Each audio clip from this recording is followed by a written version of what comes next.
Good morning, Vande Matram. Welcome all of you. Here we are having a brief session on spirituality and mortality. Most of the time, we know we are confused with these terms, spirituality and mortality, because man is mortal, man is spiritual. A true domain of women is spiritual.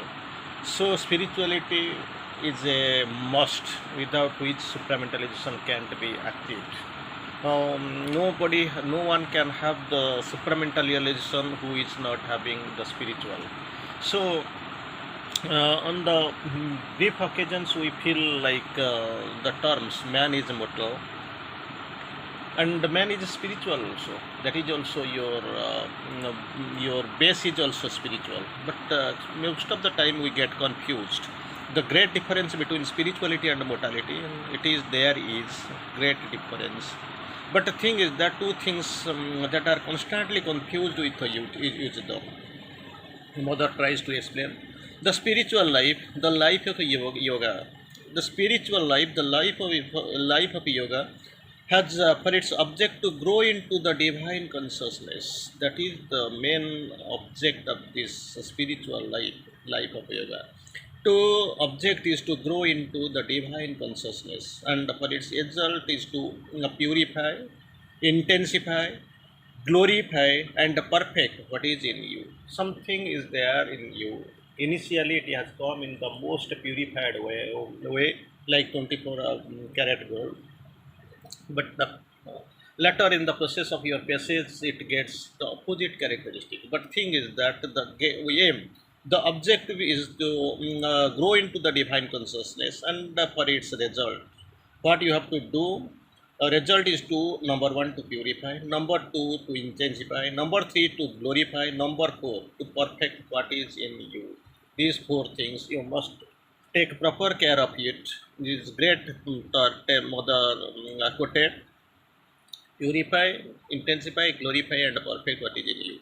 It makes you power of manifesting the divine. Number one, power for manifesting the divine. It raises the character of each personality to its full value. Raises the character of each personality to its full value. Brings to it the maximum expression. And number four, for this is the part of the divine plan. Another beautiful things Mother has quoted here. So it makes you this life, this spiritual life makes you a power, makes you a power for manifesting the divine. Second, raises the character of each personality to the full value. Number three, bring to it the maximum expression. Number four, for this is the part of the divine plan. You have to go, you have to reach. Then mortality, Sri Aurobindo quotes. I am a little bit, I will try to quote it. The topic is really morality and spirituality and morality. So morality proceeds by the mental construction with a few ideas of what is good and what is not. That is what we are taking. So most of the time we are going on that way. Morality, what is good, what is bad, that way we are considering. Sets up the ideal type into which all must force themselves.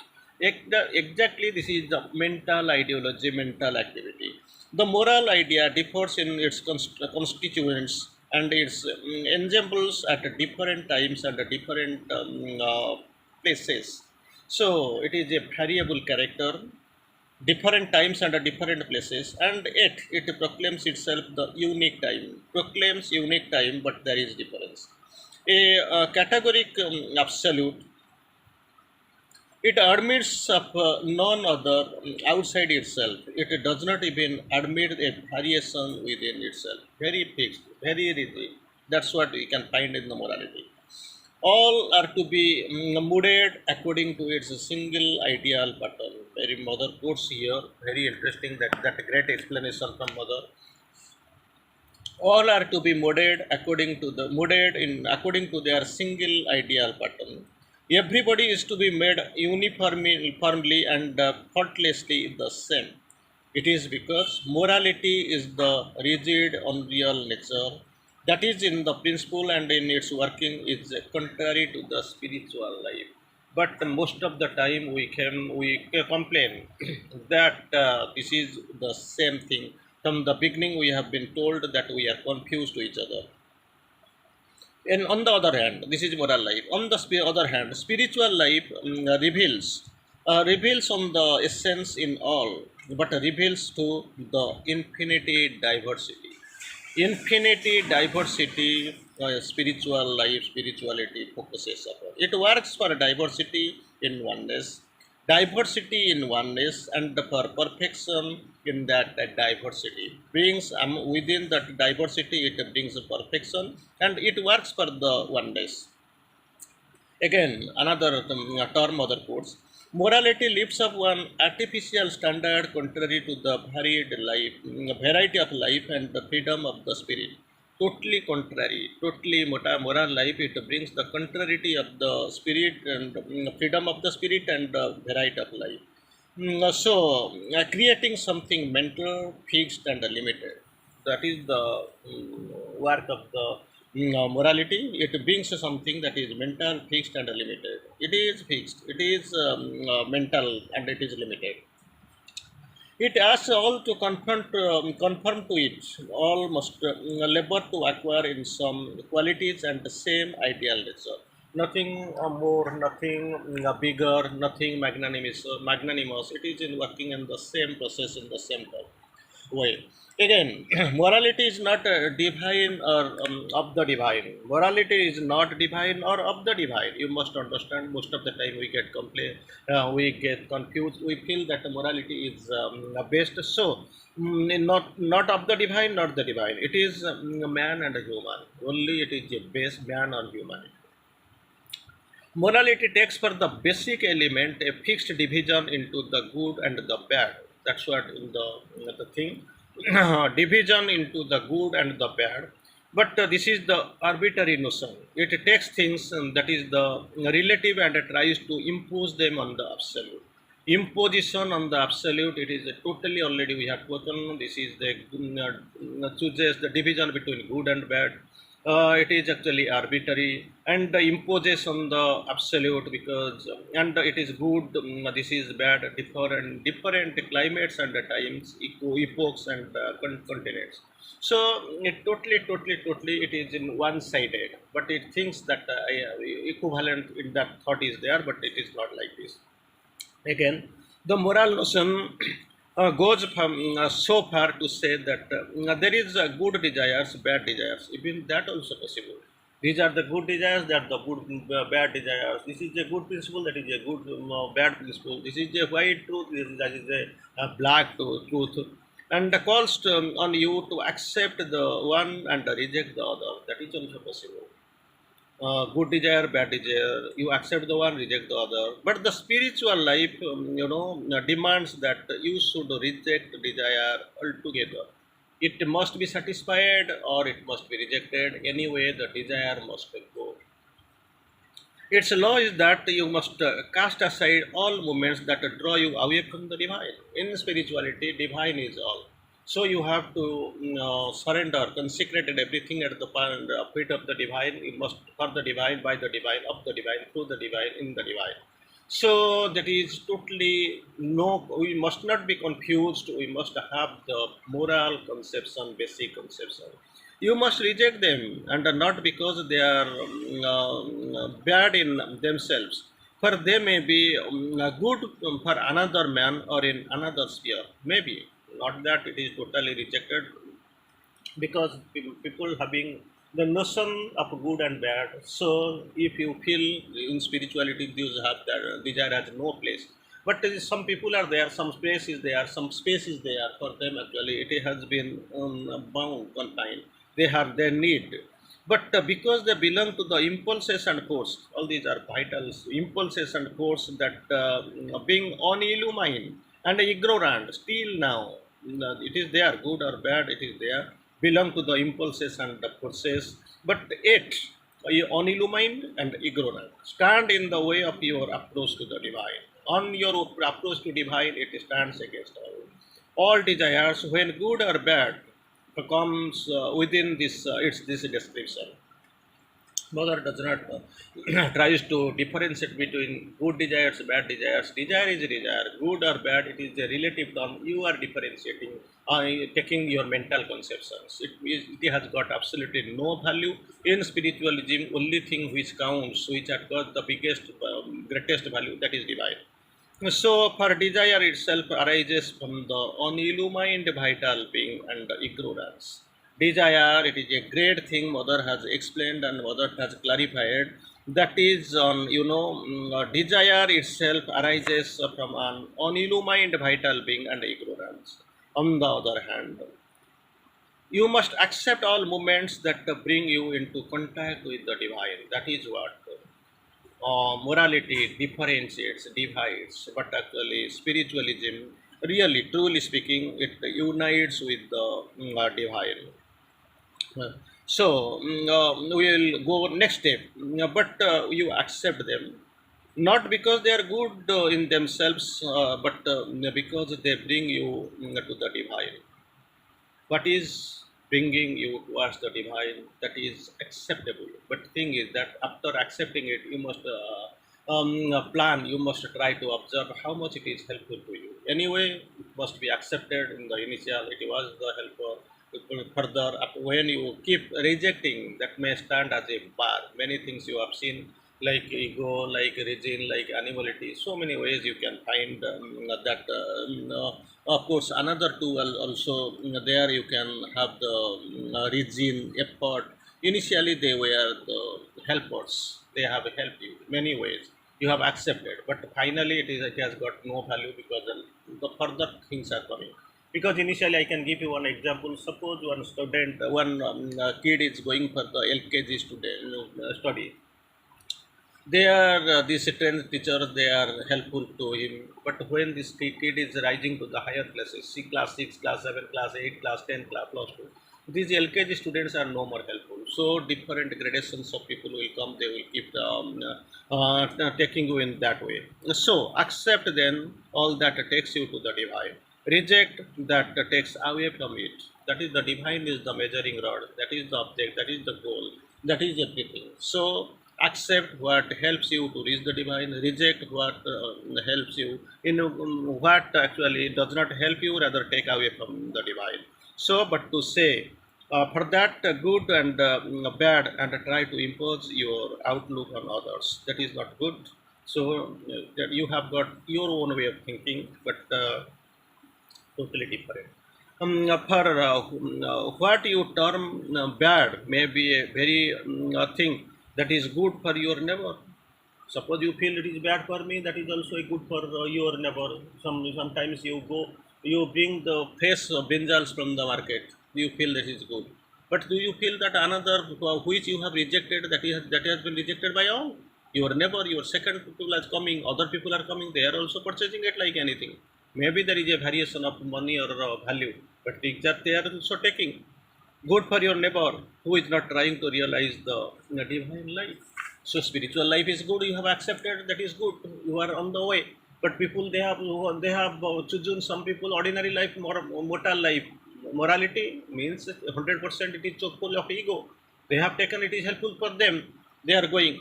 And another thing we are going to have a discussion: has not morality helped? There is a question. If it is to be rejected, bad desires, good desires, vital impulses, it must go.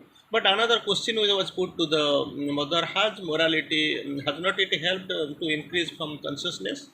But of course, it depends upon people. There are people who are helped by it, and there are people who are not helped at all. It depends upon your how much you are in, which consciousness you are. Morality is something altogether artificial and arbitrary, mother course. And in most cases, almost the best, it checks the true spiritual effort, checks the true spiritual effort of moral satisfaction, that one is a right path and a true gentleman.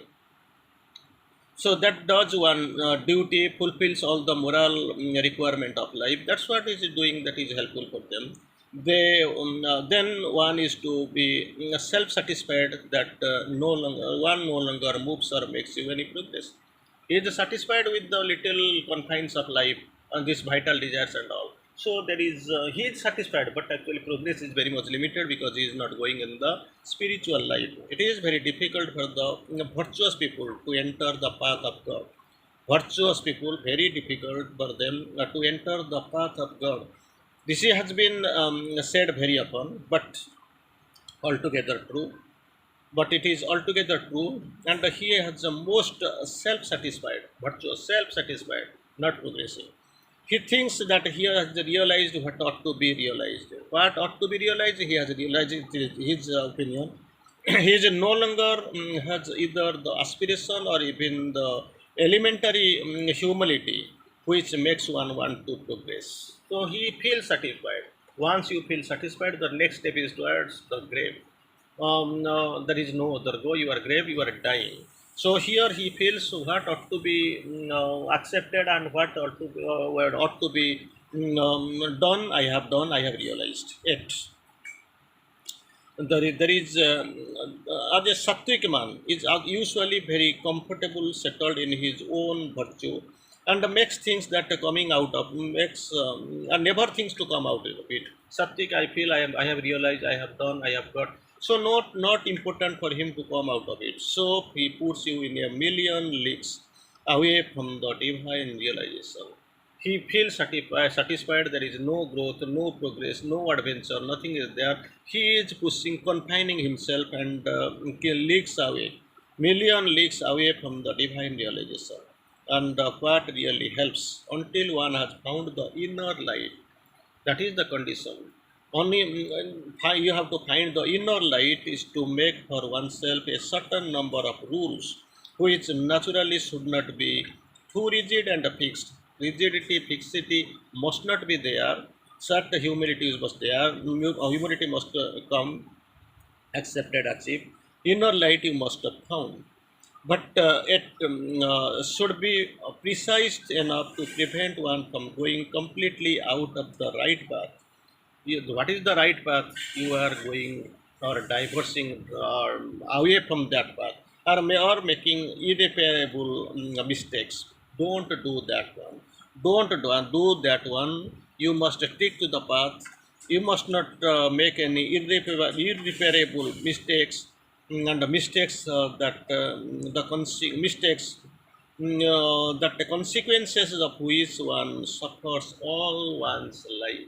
Suppose you feel satisfied, you are away from the divine light, inner light has never touched you, you have rigidity, you have fixity, you are going away from your track. So, suffer, entire life you suffer, there is nothing new in it. To do that, it is good to set up certain number of principle in oneself, certain number of principle in oneself, mother codes. So that the principle, what are the principle, which however should be one in conformity with the own nature. Already in another previous discussion we have, from where we have discussed, paths are different. It depends upon the nature and the, of course, consciousness of the sadhaka. How much is conscious, and how much is nature and consciousness. If you adopt the social collective rule, you immediately make yourself a slave to the social rule. That is what important. If you make a social and a collective rule, so before choosing the rule, you must also think which way you are going. Social or collective rule, then immediately you are yourself the slave to the social rule. Slave to the social rule, that's what you are doing, and it is happening. And that prevents you almost radically from the making any effort for a transformation. If this rule, if that is not a divine rule, and you are sticking that rule into your own assessment, and you feel that is best for you, and you go that way, on whole the way you have been prevented. This bar, the rule, that is taking you to the for the effort of transformation, making any effort of transformation, actually you are not at all making, because you are confined to the social rule, the collective rule, which is actually you are slave to this social rule. In no way you are progressing and making no effort for the transformation. So this is a great topic you are thinking and you are asking, and you are most of the time confusingly you keep asking, but thing is that it is very clear. You must know, you must realize there is difference of a great difference of between morality and spirituality. Vande Mataram.